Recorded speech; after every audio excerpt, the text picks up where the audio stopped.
Bueno, hola queridos hermanos, buenos días, feliz sábado.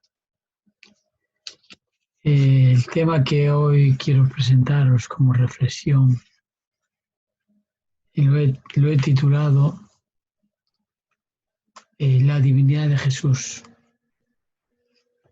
Nosotros pensamos que, o por lo menos en la Biblia, en la palabra de Dios, se nos dice que solo hubo un momento, ¿no?, en donde Jesús mostró su divinidad. Todos lo conocemos como el monte de la transfiguración, donde aparentemente pues se dice que no aparentemente, sino realmente Jesús se transfiguró allí.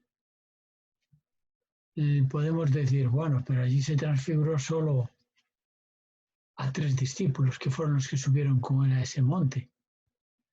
Entonces digo que fue un evento limitado, en el cual nadie participó y ni se puede decir que hubo una revelación ni al pueblo ni a nadie más.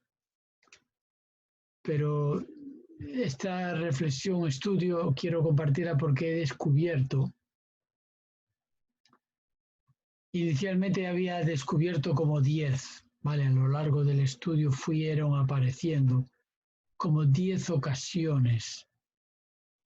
Y ahora, en estos días que estuve acabando de prepararlo para presentároslo, he descubierto una más.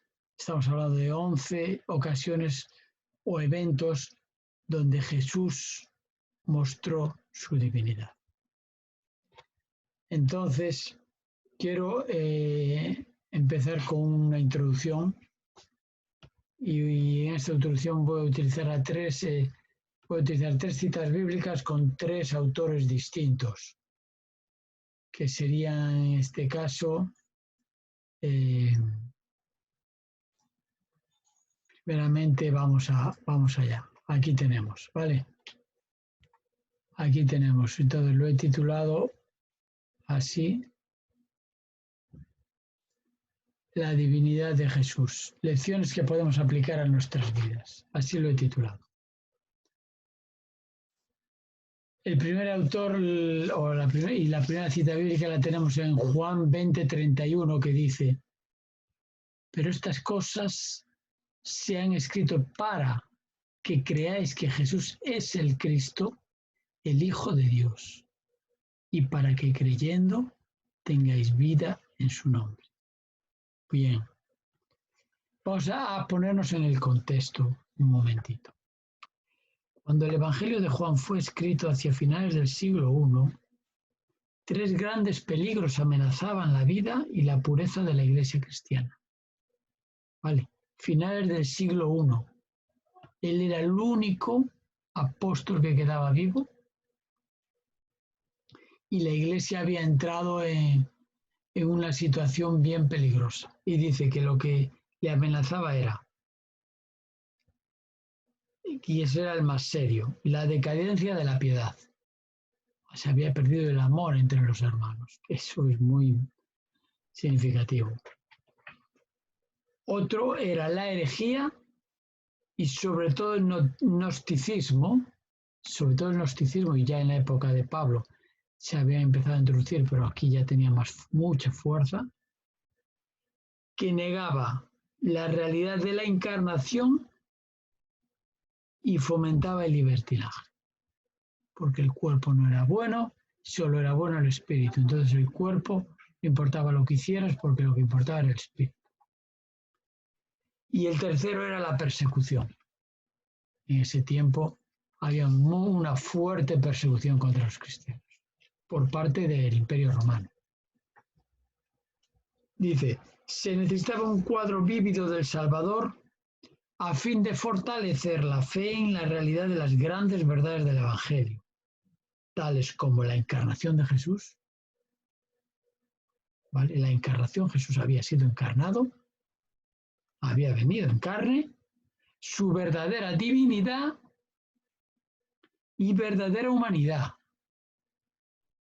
su vida perfecta, su muerte expiatoria, su gloriosa resurrección y su prometido retorno.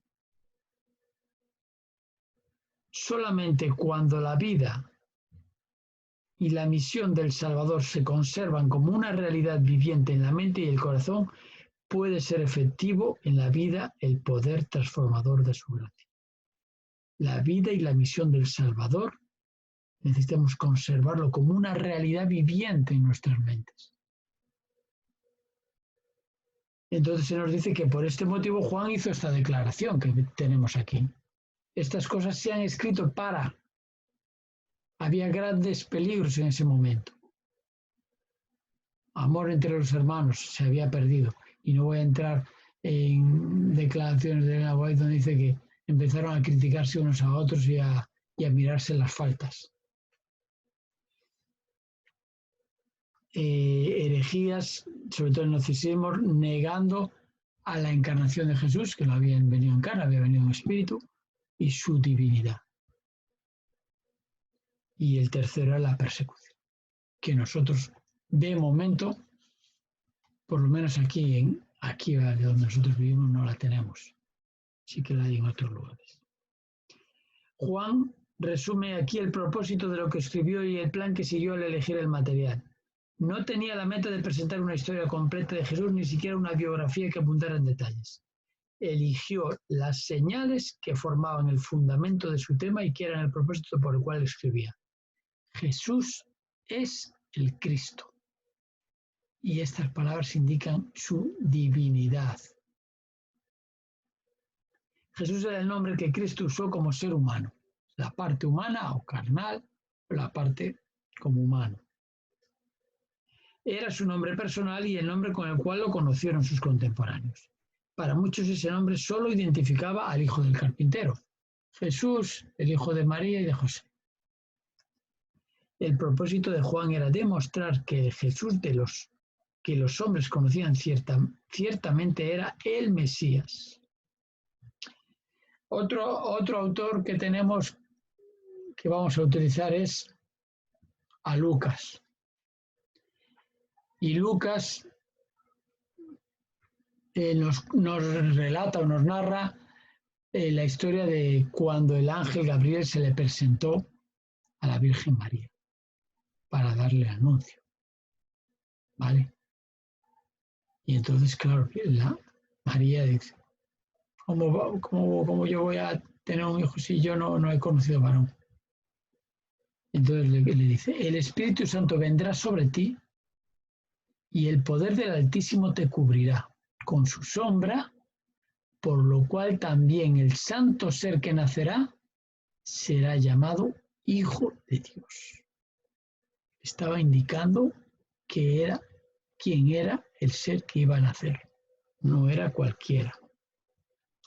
El Hijo de María sería Hijo de Dios porque la concepción ocurriría cuando el poder del Altísimo la cubriría con su sombra. Jesús, tengamos esto en cuenta, raramente se refirió a sí mismo con el título Hijo de Dios. Aunque muchas veces hizo alusión a la relación que existía entre él como hijo y el Padre, es verdad, hizo varias veces alusiones por las cuales vamos a ver cómo quisieron apedrearlo porque para los judíos era blasfemia. Cristo era igual a Dios, se nos dice en Filipenses 2:6. Uno con el Padre en Juan 10:30. Antes de bajar del trono del universo. No después cuando resucitó, no, ya antes de venir. Cristo se humilló voluntariamente en la encarnación y aceptó una posición subordinada a la del Padre. Atendemos. Voluntariamente se subordinó, se sometió. Mientras Cristo estaba en la tierra, hizo varias declaraciones que son un testimonio de su entrega voluntaria y transitoria de sus prerrogativas, pero no de su naturaleza y de su deidad. Esto es importante, ¿vale? Que lo tengamos en cuenta. Tercer autor que vamos a citar es al apóstol Pablo, donde nos dice en Hebreos 1, 3 y 4, dice, el cual siendo el resplandor de su gloria y la imagen misma de su sustancia, y quien sustenta todas las cosas con la palabra de su poder, habiendo efectuado la purificación de nuestros pecados por medio de sí mismo, muerte expiatoria, por la cual pagó, ¿vale? Pagó por nuestros pecados, con la muerte eterna, no es cualquier muerte, pagó con la muerte eterna, que eso lo estaremos entendiendo por la eternidad en lo que se conoce como la ciencia de la cruz. Y esto después se sentó a la diestra de la majestad en las alturas. Está con el Padre.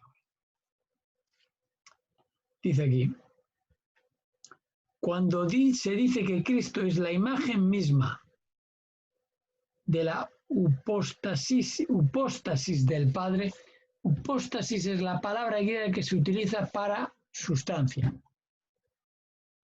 Cuando dice que es la imagen misma de su sustancia, es la palabra griega hipóstasis. Bien, significa más que una semejanza externa. Es la expresión exacta y verdadera de la naturaleza íntima de Dios. Así como es el Padre, así es el Hijo. Uno en esencia, uno en carácter, uno en pensamiento y propósito. Son tan semejantes que Cristo pudo decir, el que me ha visto a mí, ha visto al Padre. Y yo y el Padre, uno somos. Uno de los grandes propósitos de la venida de Cristo a esta tierra fue para dar a los hombres una fiel representación del carácter del Padre. Dos citas más de Elena White y ya iniciamos el tema. Estamos en la introducción, estamos introduciéndonos en la temática. Es una temática para mí apasionante, ¿vale? Por eso yo la comparto, para mí es apasionante. Yo gozo con mi Jesús y entender que dejó ese trono maravilloso. Dice Elena White, mientras estuvo en la tierra, el Hijo de Dios era el Hijo del Hombre. Sin embargo, había ocasiones cuando se reflejaba su divinidad. Y se nos dice también que la manifestación de su divinidad, sus milagros de sanidad y las lecciones de divina verdad que procedían de sus labios, todo proclamaba su filiación con el Eterno. Bien. Para que veamos que el pueblo de Israel realmente no tuvo ni un ápice de posibilidad de tener dudas de quién era Jesús. No había en ningún momento, fueron sus prejuicios, totalmente sus prejuicios y prejuicios que no quisieron nunca reconocer y cambiar, por lo menos los fariseos, ¿vale? Los dirigentes. Vemos luego en Hechos que sí, que muchos sacerdotes lo aceptaron, muchos del pueblo se convirtieron, pero dentro de los fariseos vemos que malamente dos, Nicodemo y José de Arimatea. O sea, entre la dirigencia y quizás la mayoría del pueblo hubo un rechazo. Bien, vamos a ver la primera vez cuando fulguró la divinidad en Jesús, ¿vale? La primera vez que fulguró la divinidad en Jesús. Yo os podría preguntar, ¿cuál pensáis que fue la primera vez? De verdad, a mí me sorprendió, yo espero que os sorprenda, pero a mí me sorprendió mucho porque realmente es algo sorprendente estas citas, ¿vale? La primera vez que ocurrió fue a los 12 años cuando por primera vez acudió al templo. Sabemos que a partir de los 12 años los niños judíos ya podían iniciarse como adultos, entraban en lo que se conoce como la adolescencia y ya podían hacer cosas de adultos y compartir con los adultos cosas. Y una de ellas era acudir a las fiestas que se hacían, que lógicamente porque había sacrificios, había cosas que para los niños pequeños todavía no había una capacidad. Esto ocurrió en el año 9. Sabemos que hay un desfase un error que hubo de 3 años en el cálculo y por eso no tenemos esto tan exacto. Pero fue en el año nuevo antes de Cristo y se nos dice en Lucas 2, 48, 49. Cuando le vieron se sorprendieron y le dijo su madre: Hijo, ¿por qué nos has hecho así?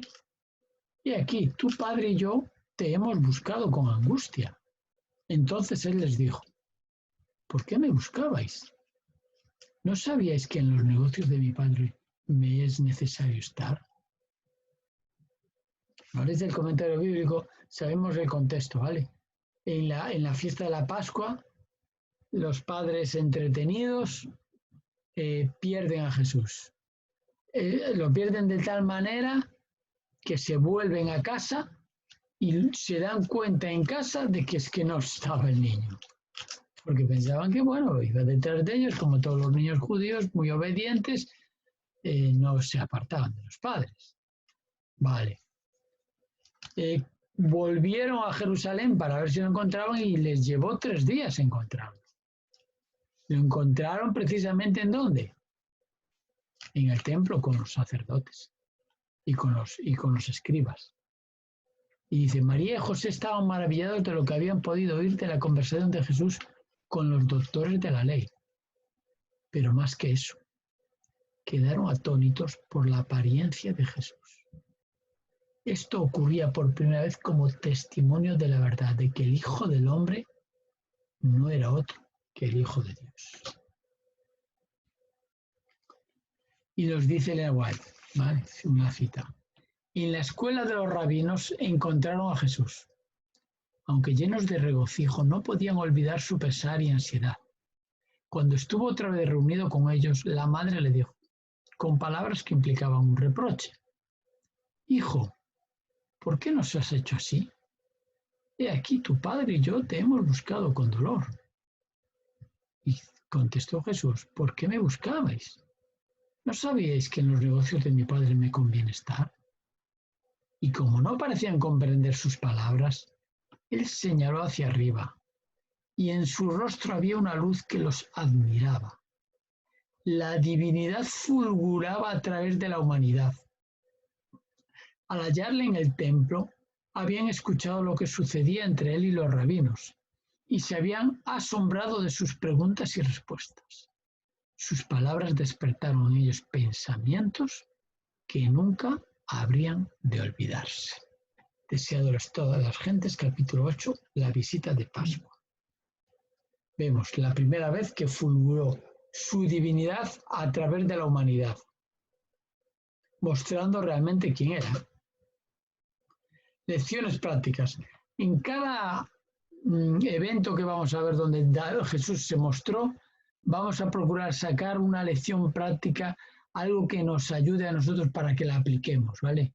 Que podamos sacar algún provecho para nuestras vidas. Dice, si José y María hubiesen fortalecido su ánimo en Dios por la meditación y la oración, podrían haberse dado cuenta del carácter sagrado de su cometido y no habrían perdido de vista a Jesús. Por la negligencia de un día, perdieron de vista al Salvador, pero el hallarle les costó 3 días de ansiosa búsqueda.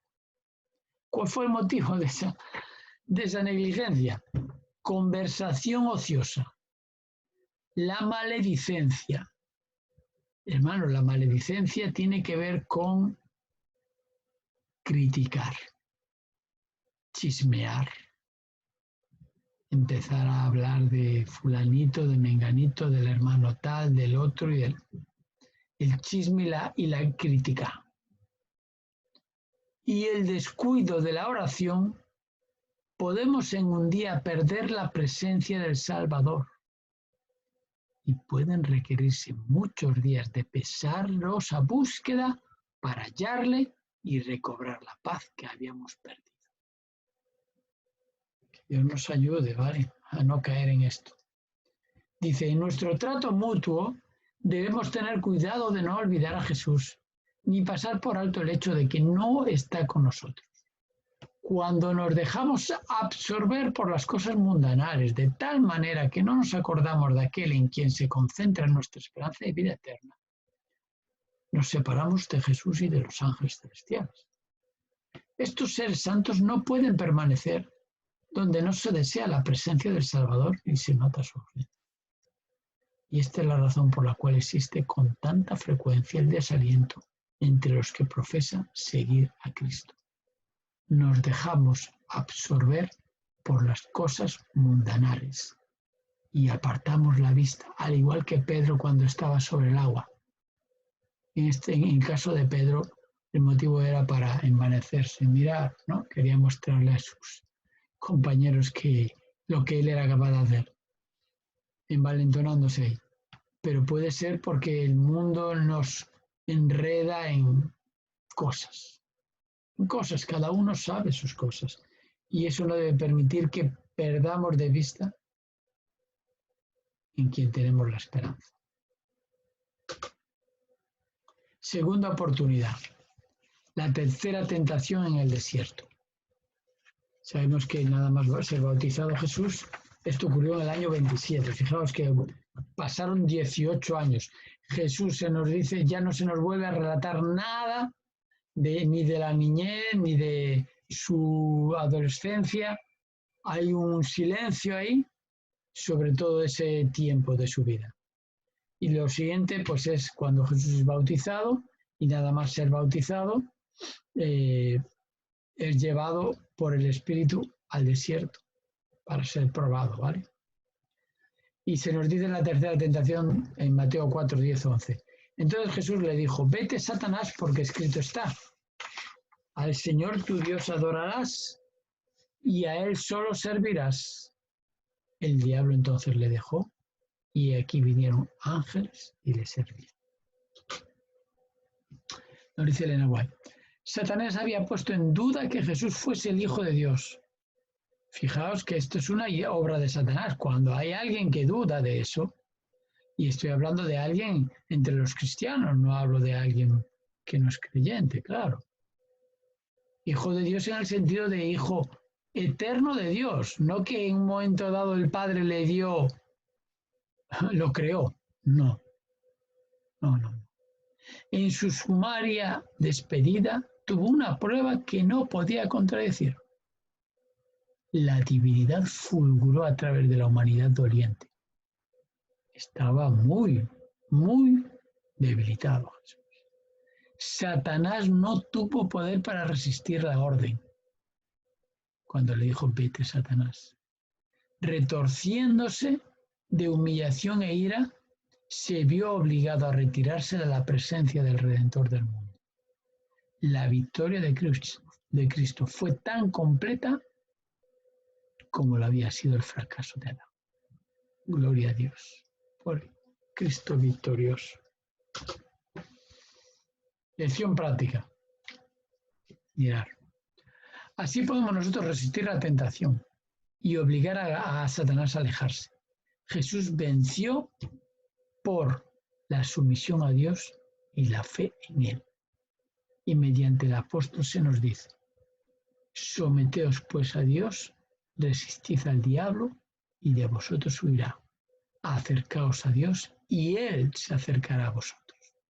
Sumisión a Dios, a su voluntad y confianza absoluta que nos lleve a una obediencia absoluta, ni parcial ni de conveniencias. No podemos salvarnos a nosotros mismos del poder del tentador. Tenemos un enemigo muy, no solo poderoso, sino muy astuto. Él venció a la humanidad. Y cuando nosotros tratamos de resistirle con nuestra propia fuerza, caemos víctimas de sus designios. Pero, torre fuerte es el nombre de Jehová. A él correrá el justo y será levantado. Proverbios 18. Satanás tiembla y huye delante del alma más débil que busca refugio en ese nombre poderoso. Desde a todas las gentes, capítulo 13. La victoria. Tercera vez. En la primera purificación del templo. No sé si ya lo sabíais, pero hubo dos purificaciones del templo. Una en este momento, Pascua, marzo-mayo del año 28, recién iniciado su ministerio, y otra la veremos finales de su ministerio, justamente ya cuando se acababa ya cerca de la crucifixión, ¿vale? Vamos a ver este evento en Juan 2, del 13 al 17, se nos dice: estaba cerca la Pascua de los judíos y subió Jesús a Jerusalén.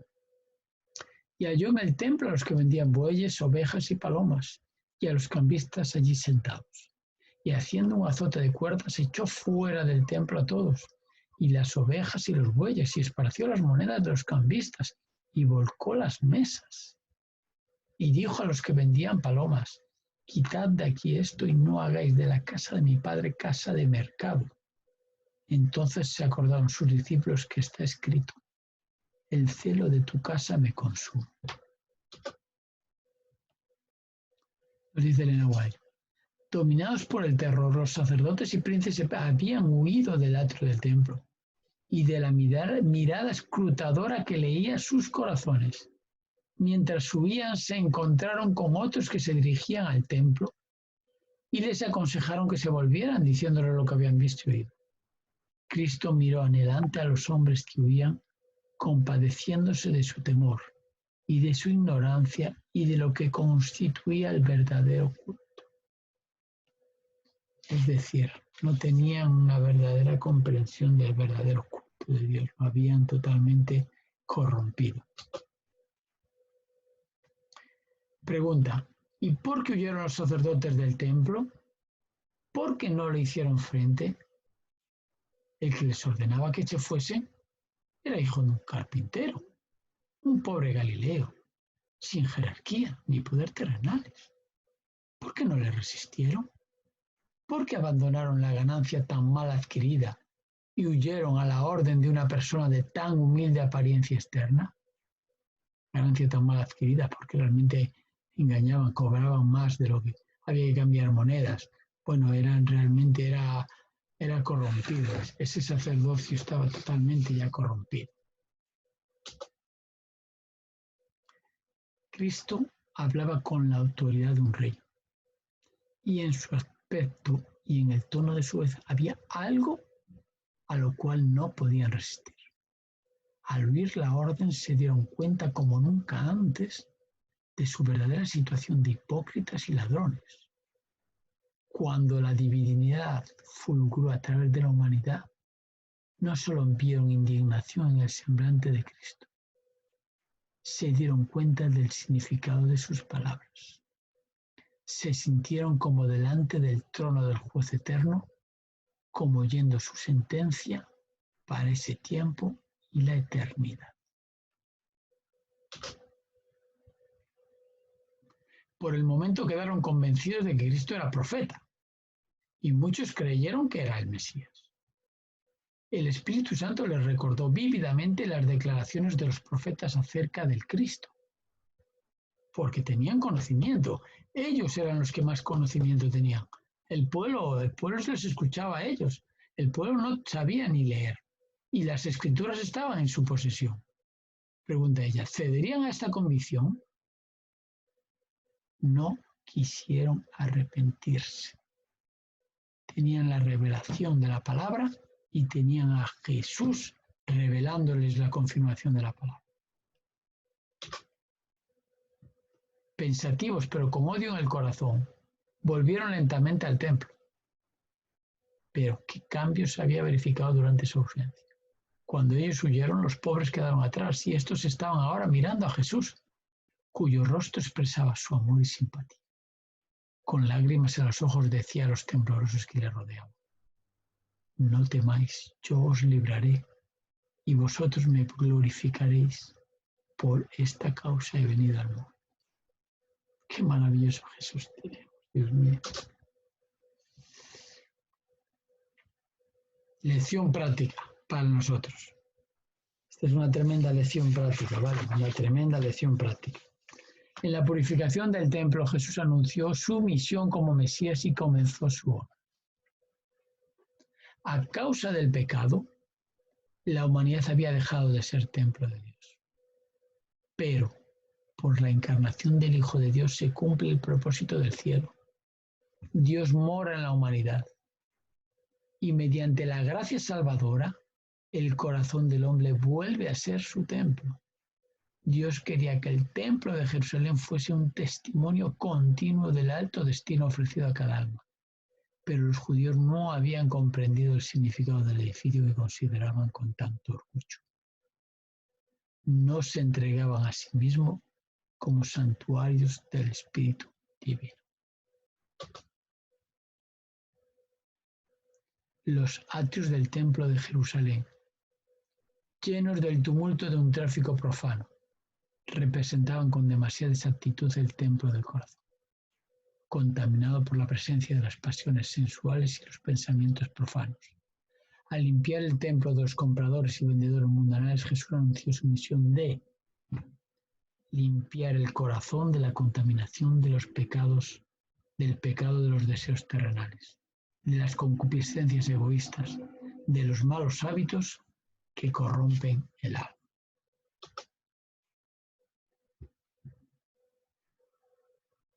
Ni un hombre puede de por sí echar las malas huestes que se han posesionado del corazón. Solo Cristo puede purificar el templo del alma, pero no forzará la entrada. No viene a los corazones como antaño a su templo, sino que dice: he aquí, yo estoy a la puerta y llamo. Si alguno oye mi voz y abriere la puerta, entraré a él. Él vendrá no solamente por un día, porque dice: habitaré y andaré en ellos, y ellos serán mi pueblo. Él sujetará nuestras iniquidades y echará en lo profundo del mar todos nuestros pecados. Hermanos, su presencia limpia y purifica el alma, de manera que podamos ser un templo santo para el Señor, una morada de Dios en virtud del Espíritu.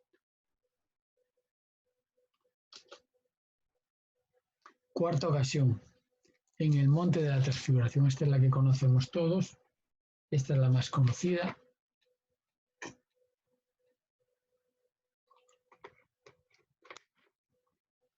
Es la bíblica, ¿verdad? Lo tenemos en Mateo 17:1. Ocurrió en agosto-septiembre del año 30, la transfiguración. Dijimos que la limpieza del templo ocurrió en marzo-mayo del año 28, esto 2 años y algo y medio casi después.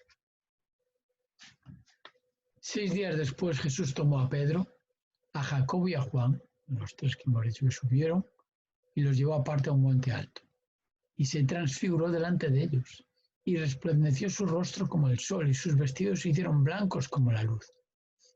Y aquí les aparecieron Moisés y Elías hablando con él.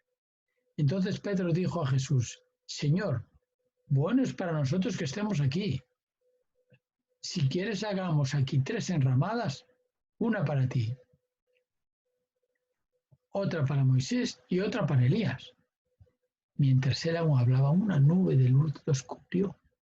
Y aquí una voz desde la nube que decía: este es mi Hijo amado, en quien tengo complacencia. A él oíd.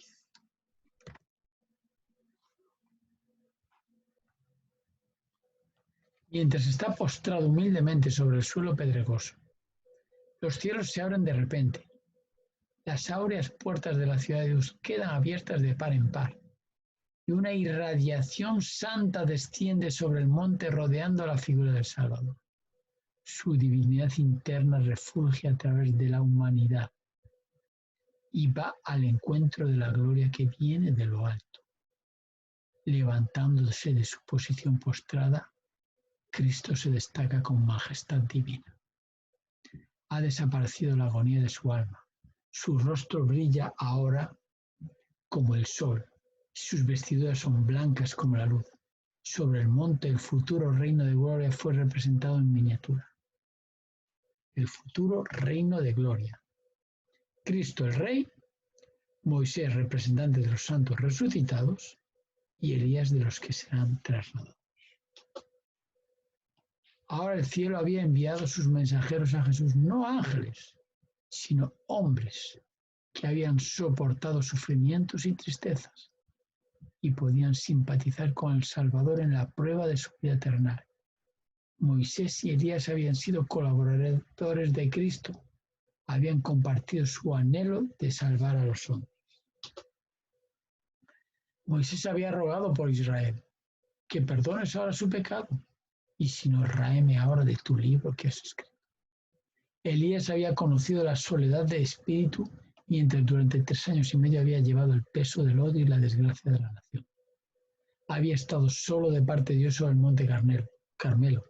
Solo había huido al desierto con angustia y desesperación. Estos hombres escogidos antes que cualquier ángel que rodease el trono habían venido para conversar con Jesús acerca de las escenas de sus sufrimientos y para consolarle con la seguridad de la simpatía del cielo. La esperanza del mundo, la salvación de todo ser humano fue el tema de su entrevista. ¡Wow! Increíble. Lección práctica. Vamos a ver qué podemos extraer, ¿vale? Vencidos por el sueño, los discípulos oyeron poco de lo que sucedió entre Cristo y los mensajeros celestiales. Por haber dejado de velar y orar, no habían recibido lo que Dios deseaba darles. ¿Qué Dios deseaba darles? Un conocimiento de los sufrimientos de Cristo y de la gloria que había de seguirlos. En Mateo 24, cuando a Jesús se le preguntó qué señal se habrá de tu venida y del fin, si algo él insistió, especialmente era en que era necesario velar y orar, velar y orar. Se nos dice que perdieron la bendición que podrían haber obtenido compartiendo su abnegación. Necesitamos aprender mucha abnegación, señores, para que nuestro orgullo y nuestro egoísmo sea vencido a través del Espíritu Santo. Estos discípulos eran lentos para creer y apreciaban poco el tesoro con que el cielo trataba de enriquecerlos. Y sin embargo recibieron gran luz. Se les aseguró que todo el cielo conocía el pecado de la nación judía al rechazar a Cristo. Se les dio una percepción más clara de la obra del Redentor. Vieron con sus ojos y oyeron con sus oídos cosas que superaban la comprensión humana. Fueron testigos oculares de su majestad y comprendieron que Jesús era de veras el Mesías, de quien los patriarcas y profetas habían dado testimonios y que era reconocido como tal por el universo celestial. Dios mío querido, que Dios nos ayude a estar velando y orando para que no caigamos en tentación. Deseo a todas las gentes en el capítulo 46 en el monte de la transfiguración. Quinta ocasión, en la fiesta de la dedicación, conocida en arameo Hanukkah, que significa precisamente dedicación. Bien, nos relata este evento en Juan 10, 22 al 31. Yo solo voy a leer algunos versículos, podéis leerlo completo. Celebrábase en Jerusalén la fiesta de la dedicación. Era invierno, un dato importante. Y dijo Jesús, mis ovejas oyen mi voz y yo las conozco y me siguen. Y yo les doy vida eterna y no perecerán jamás, ni nadie las arrebatará de mi mano. Mi Padre que me las dio es mayor que todos y nadie las puede arrebatar de la mano de mi Padre. Yo y el Padre uno somos. Entonces los judíos volvieron a tomar piedras para apedrear. La fiesta de Hanukkah o dedicación, quiero explicaros un poco de dónde viene.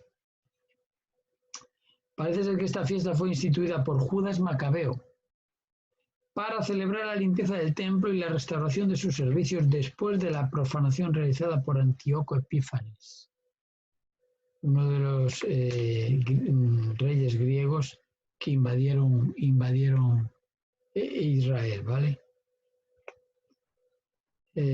También era conocido como fiesta de las luces y duraba como 8 días.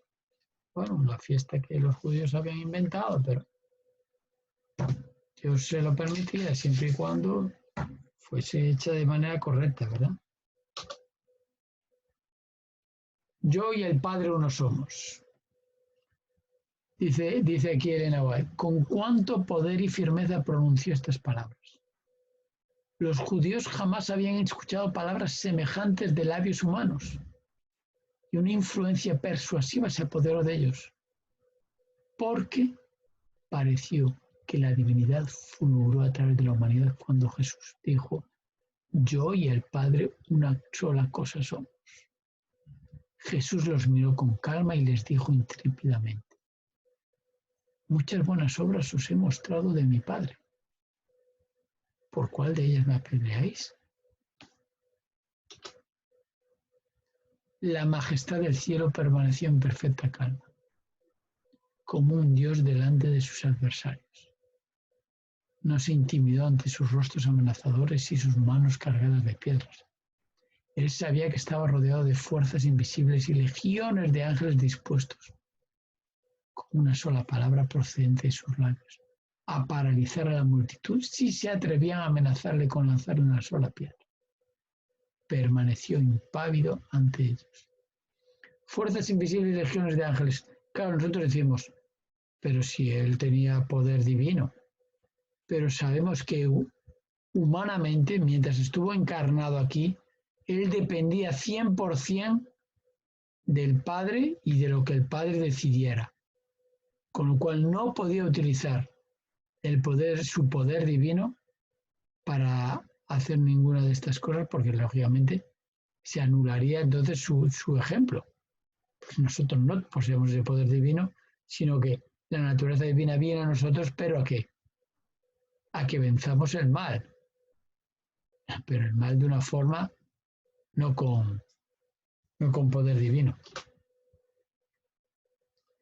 Dice, pregunta, ¿por qué no volaron las piedras sobre él? Fue porque la divinidad fulguró a través de su humanidad y recibieron una revelación y se convencieron de que las pretensiones de Cristo no eran comunes. Las manos se relajan y las piedras caen al suelo. Sus palabras habían confirmado su divinidad, pero ahora su presencia personal, la luz de sus ojos, la majestad de su porte, dan testimonio del hecho de que es el amado Hijo de Dios. Esta taza Jesús matutina del 31 de julio.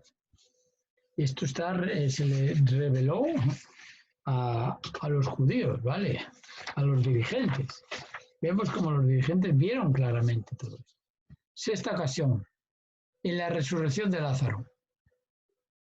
Y esto ocurrió después de la fiesta de la dedicación en diciembre. La fiesta de la dedicación fueron seguidas, fueron en el mismo mes seguidas. Y se nos dice en Juan 11, 41 al 43. Entonces quitaron la piedra donde había sido puesto el muerto, y Jesús, alzando los ojos a lo alto, dijo, Padre, gracias te doy por haberme oído.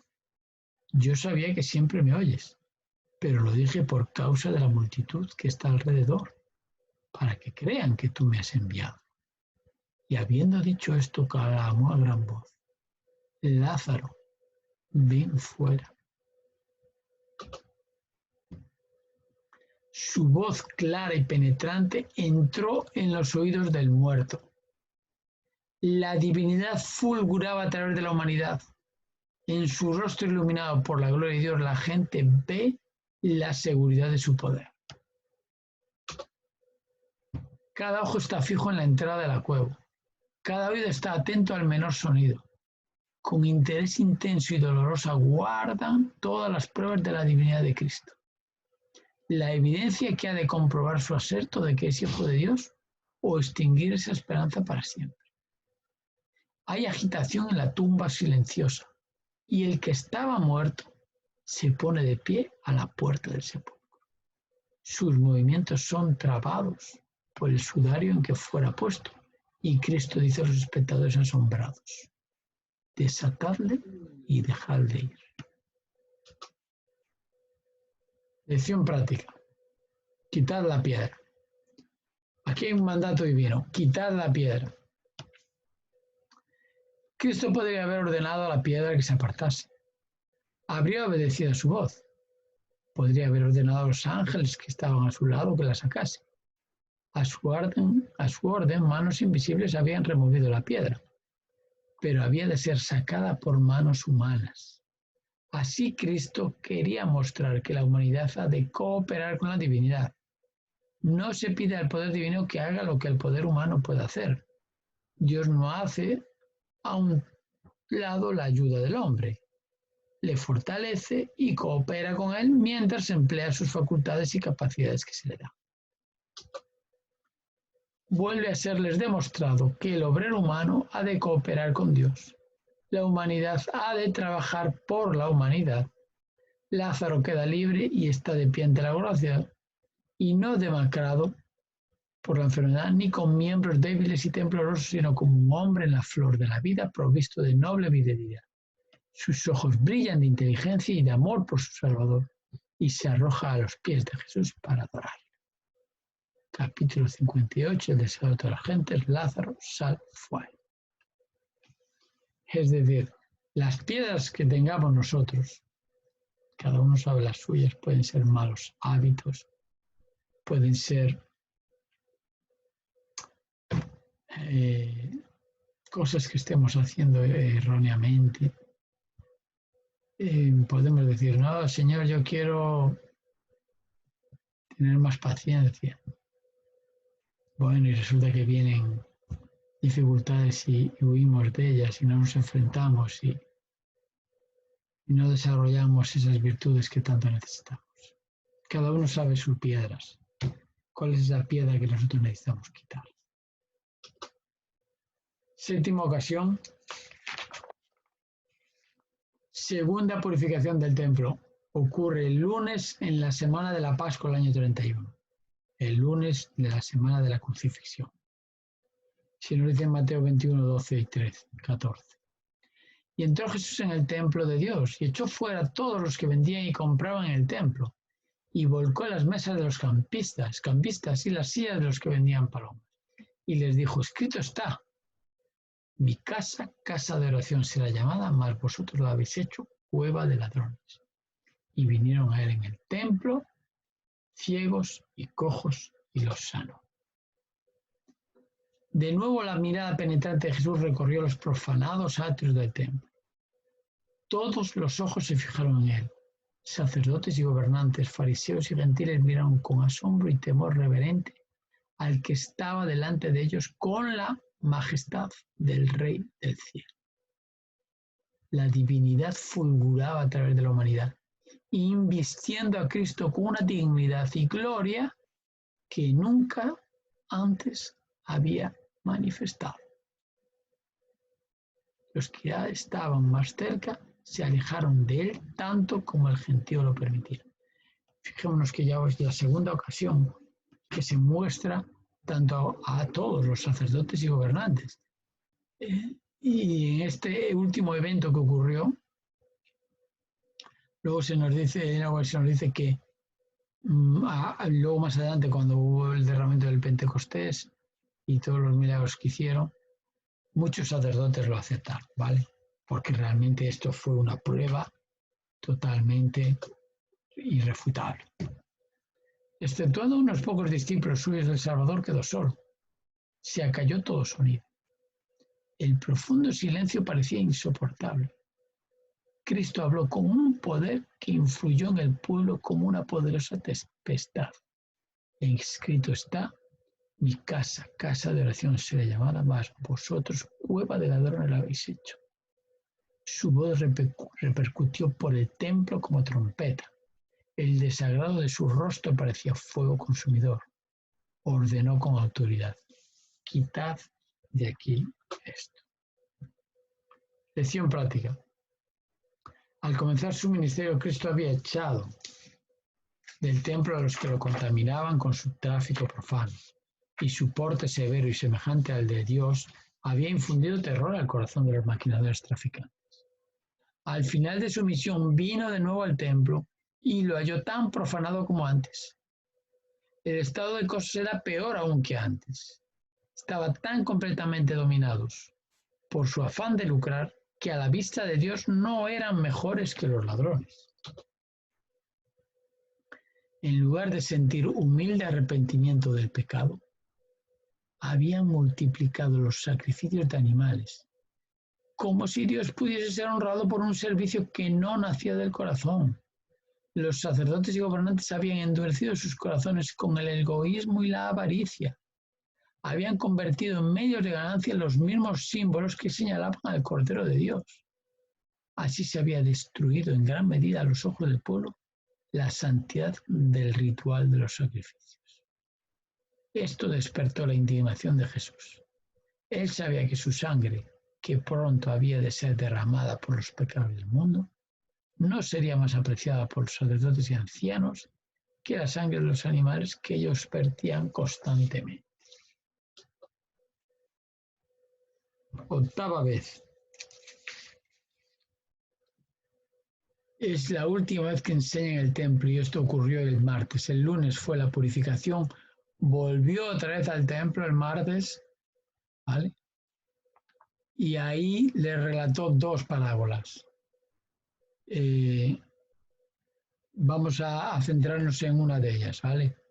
En la parábola de la viña o de los labradores malvados. Lucas 20, del 9 al 16, dice: comenzó luego a decir al pueblo esta parábola. Un hombre plantó una viña, la arrendó a labradores y se asentó por mucho tiempo. Y a su tiempo envió un siervo a los labradores para que le diesen el fruto de la viña.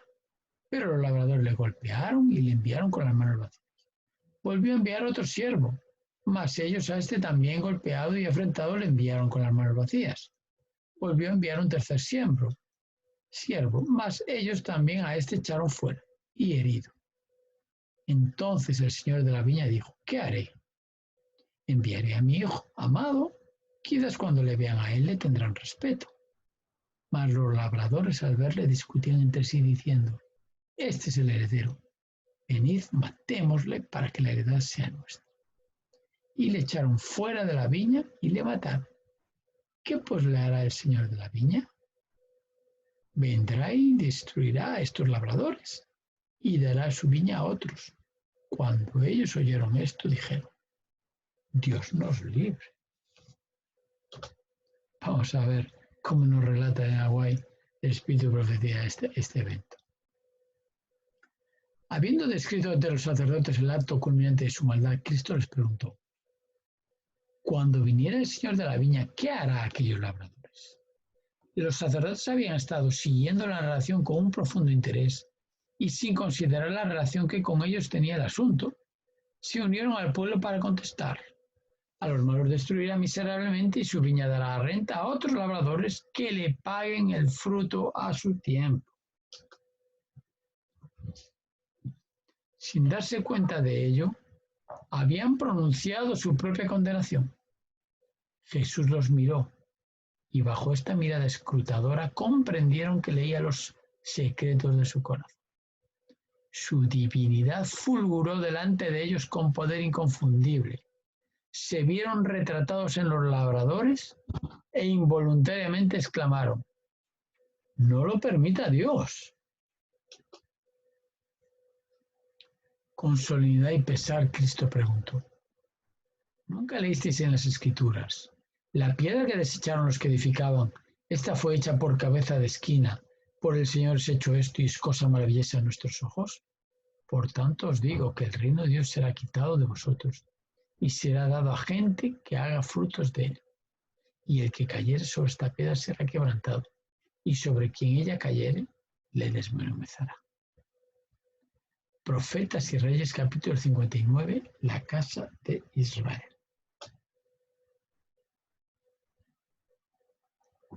Lección práctica.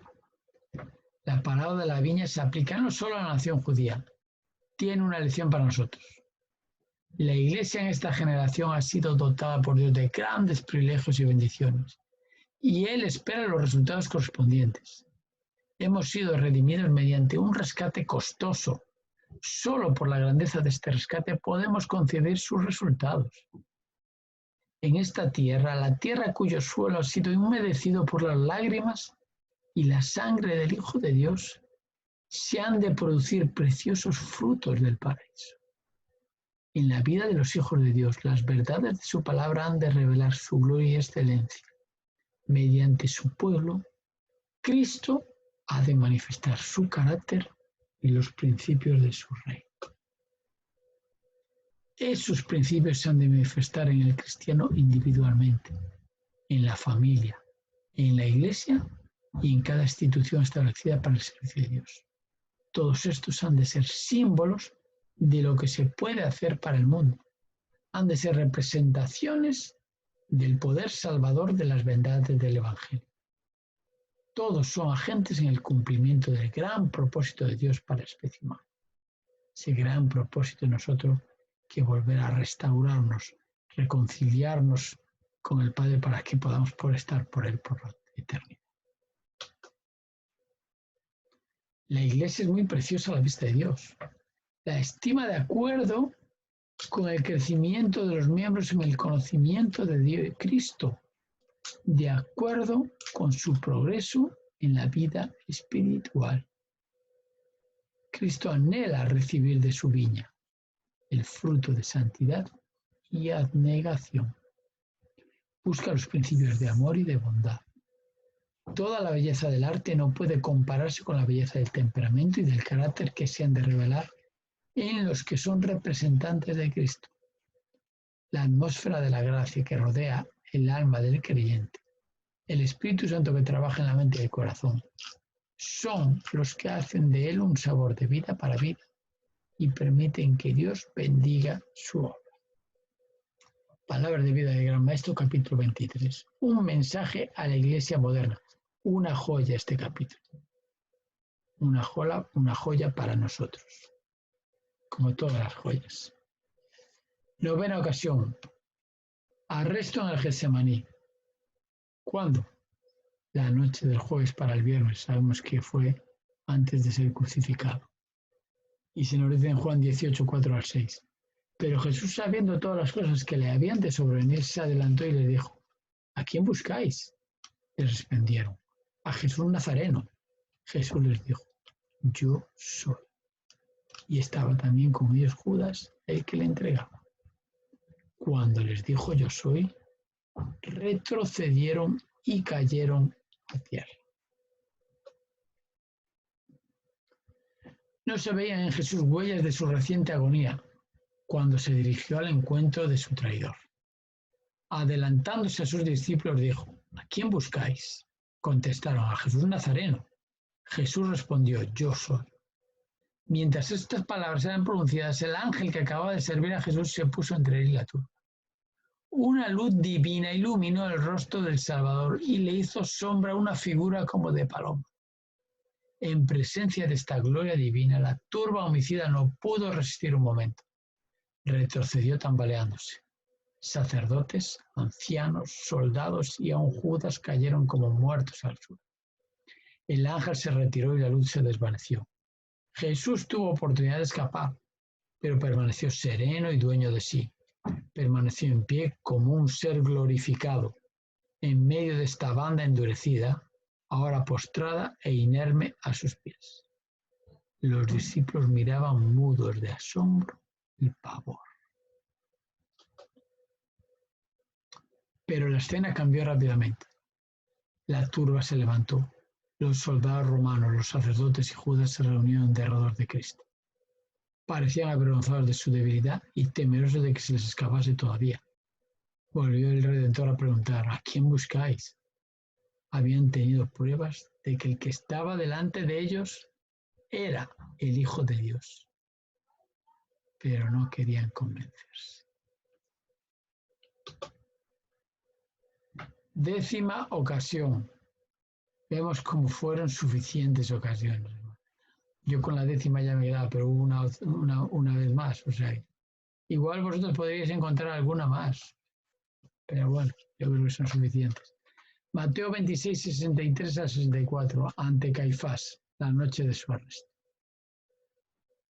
Mas Jesús callaba. Entonces el sumo sacerdote le dijo: te conjuro por el Dios viviente, que nos digas si tú eres el Cristo, el Hijo del Dios viviente.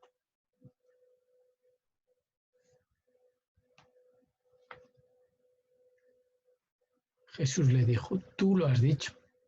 Además os digo que desde ahora veréis al Hijo del Hombre sentado a la diestra del poder de Dios y viniendo en las nubes del cielo. Por fin Caifás, alzando la diestra hacia el cielo, se dirigió a Jesús con un juramento solemne. Te conjuro por el Dios viviente que nos digas si tú eres el Cristo, Hijo de Dios. Cristo no podía callar ante esta demanda.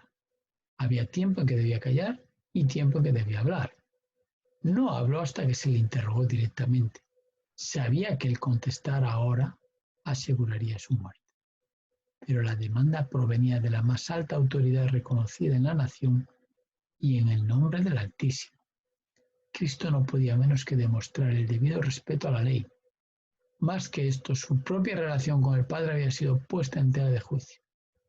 Debía presentar claramente su carácter y su misión.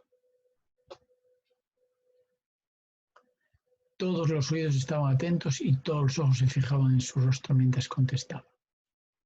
Tú lo has dicho. Una luz celestial parecía iluminar su semblante pálido mientras añadía. Y aún os digo que desde ahora habéis de ver al Hijo del Hombre sentado a la diestra de la potencia de Dios y viniendo en las nubes del cielo. Por un momento la divinidad de Cristo fulguró a través de su aspecto humano. El sumo sacerdote vaciló bajo la mirada penetrante del Salvador. Esa mirada parecía leer sus pensamientos ocultos y entrar como fuego hasta su corazón. Nunca en el resto de su vida olvidó aquella mirada escrutadora del perseguido Hijo de Dios. Las palabras de Cristo hicieron estremecer al sumo sacerdote. El pensamiento de que hubiese de producirse una resurrección de los muertos, que hiciese comparecer a todos ante el tribunal de Dios para ser recompensados según sus obras, era un pensamiento que aterrorizaba a Caifás. No deseaba creer que en lo futuro hubiese de recibir sentencia de acuerdo con sus obras. Como un panorama, surgieron ante su espíritu las escenas del juicio final. Por un momento vio el pavoroso espectáculo de los sepulcros devolviendo a sus muertos, con los secretos que esperaba estuviesen ocultos para siempre. Por un momento se sintió como delante del juez eterno, cuyo ojo, que lo ve todo, estaba leyendo su alma y sacando a la luz misterios que él suponía ocultos con los muertos. Ese era Deuterocantos, capítulo 45, ante Anás y Caifás. Y la última vez ante Herodes el día de su crucifixión. Sabemos que pasó a Pilatos. Pilatos, sabiendo que Jesús era de Galilea, se quiso sacar, vamos a decir, el marrón de encima y se lo pasó al gobernador de Galilea, que era Herodes. Viendo a Jesús se alegró mucho, porque hacía tiempo que deseaba verle, porque había oído muchas cosas acerca de él y esperaba verle hacer alguna señal. Y le hacía muchas preguntas, pero él nada le respondió. Y estaban los principales sacerdotes y los escribas acusándole con gran vehemencia. Entonces Herodes con sus soldados le menospreció y escarneció, vestiéndole de una ropa espléndida, y volvió a enviarle a Pilato. Cristo podría haber dirigido a Herodes palabras que habrían atravesado los oídos del heredero rey y haberle llenado de terror y temor y temblor, presentándole toda la iniquidad de su vida y el horror de su suerte inminente. Pero el silencio de Cristo fue la reprensión más severa que pudiese darle. Herodes había rechazado la verdad que le hablara el mayor de los profetas y no iba a recibir otro mensaje. Aquellos labios que habían pronunciado la verdad más impresionante, que en tonos de la más tierna súplica habían intervenido con los más pecaminosos y degradados, quedaron cerrados para el altanero rey, que no sentía necesidad de un Salvador. Los perseguidores de Cristo habían procurado medir su carácter por él propio. Le habían representado tan bien como ellos mismos, pero detrás de todas las apariencias del momento se insinuó otra escena. Una escena que ellos contemplarán un día en toda su gloria. Hubo algunos que temblaron en presencia de Cristo, mientras la ruda muchedumbre se inclinaba irrisoriamente delante de él. Algunos de los que se adelantaban con este propósito retrocedieron, mudos de temor. Herodes se sintió convencido. Los últimos rayos de luz misericordiosa resplandecían sobre su corazón endurecido por el pecado. Comprendió que este no era un hombre común, porque la divinidad había fulgurado a través de la humanidad. En el mismo momento en que Cristo estaba rodeado de burladores, adúlteros y homicidas, Herodes sintió que estaba contemplando a un Dios sobre su trono. Desea Génesis capítulo 77 en el tribunal de Pilatos.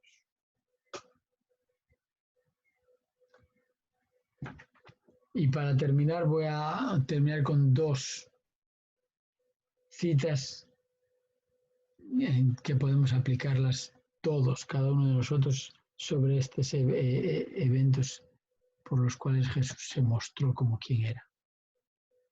Y dice, sería bueno que cada día dedicásemos una hora de reflexión a la contemplación de la vida de Cristo.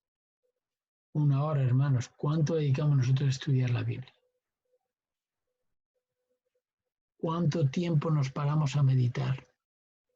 Porque no es leer, es meditar, reflexionar, pedirle a Dios que nos impresione nuestros corazones con ese maravilloso Jesús, con esa maravillosa obra y con ese maravilloso esperanza que tenemos puestas en Él. Deberíamos tomarla punto por punto y dejar que la imaginación se posesione de cada escena, especialmente de las finales de estas que hemos tratado. Estas últimas que hemos visto desde el Getsemaní.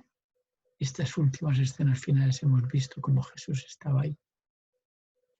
Y aún así se mostró, aún así reveló su divinidad por misericordia, para que corazones endurecidos se arrepientan. Y mientras nos espaciemos así, en su gran sacrificio por nosotros, nuestra confianza en Él será más constante. Se reavivará nuestro amor y quedaremos más imbuidos de su espíritu. Si queremos ser salvos al fin, debemos aprender la lección de penitencia y humillación al pie de la cruz. Arrepentimiento, hermanos. Necesitamos mucho. Mientras nos asociamos unos con otros, podemos ser una bendición mutua. Si pertenecemos a Cristo, nuestros pensamientos más dulces se referirán a Él. Nos deleitaremos en hablar de Él. Y mientras hablemos unos a otros de su amor, nuestros corazones serán enternecidos por las influencias divinas. Contemplando la belleza de su carácter, seremos transformados de gloria en gloria en la misma semejanza. Contemplando. Que Dios nos ayude a que lo contemplemos, que contemplemos todo lo bueno, todo lo amable, todo lo de buen gusto, hermanos. No dejemos que este mundo nos aparte de ese maravilloso destino que Dios nos quiere ofrecer, nos tiene preparados. Por hoy podemos terminar y agradeceros y desearos que esto sea una bendición para vosotros, igual que lo fue para mí, y que cada día, porque esto no es cosa de un día, cada día podamos entregarnos a Él y le permitamos que haga esa obra maravillosa de transformación, de limpieza que tanto necesitamos para poder estar por la eternidad con nuestro Señor. Que Dios os bendiga mucho.